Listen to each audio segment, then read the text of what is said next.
Do you know yet, does anyone know exactly who was responsible for this assassination attempt? There was one report that said that you had arranged to send President Musharraf a letter to be sent in the event of your death by assassination, urging him to investigate certain individuals in his government. Is that true?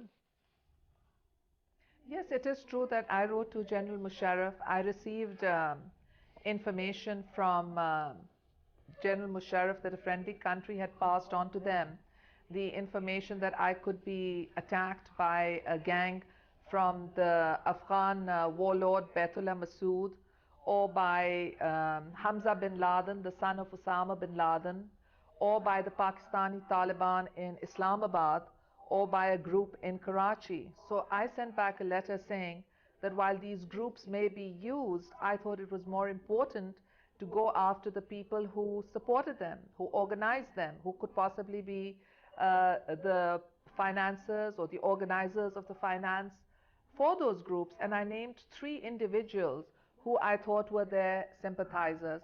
Now I understand that I could be wrong and my suspicions could be misplaced. But these are the people that I suspect want to stop the restoration of democracy.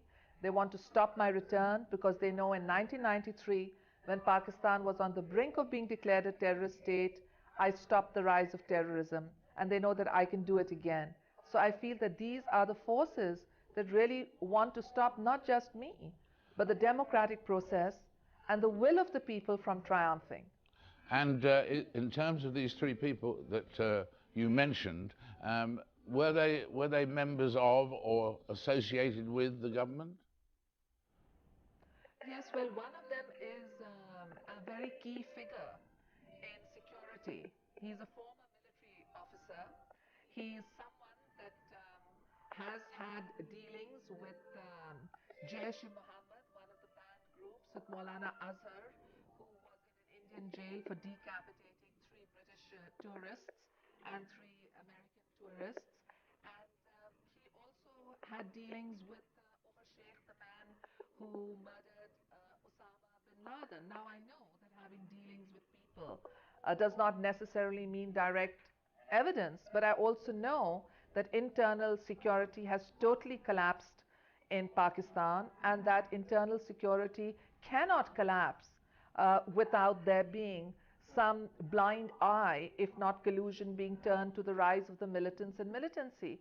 Not only are our tribal areas out of our control, but even the beautiful valley of Swat is now under takeover by Islamists. So I would like to see a Pak-led police inquiry assisted by Scotland Yard or the FBI come in, use their forensic and scientific explanation to find out not only the perpetrators, but the financiers and the organizers of this heinous crime, 58 innocent people.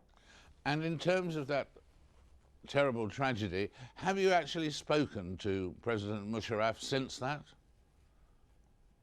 Yes, I have. He was very gracious. He had the Director General Inter-Services Intelligence ring me up the first evening to condemn the incident that had taken place. And he phoned me the next morning and he said that he and Prime Minister Aziz had been watching my reception from the beginning and were very sorry about the unfortunate blast that had taken place. And also, he condemned the blast, he grieved with the families, he expressed his sorrow, but he was a bit worried that my party naming a security official could hamper that rapprochement process. And I assured him that it was not my intention to hamper the rapprochement process. I did want to see a peaceful transition to democracy through fair, free, and impartial elections, but I also felt that it was important, A, to have an independent inquiry that gave me confidence, and B, to have impartial, politically neutral people in key positions in government in the caretaker or transitory period.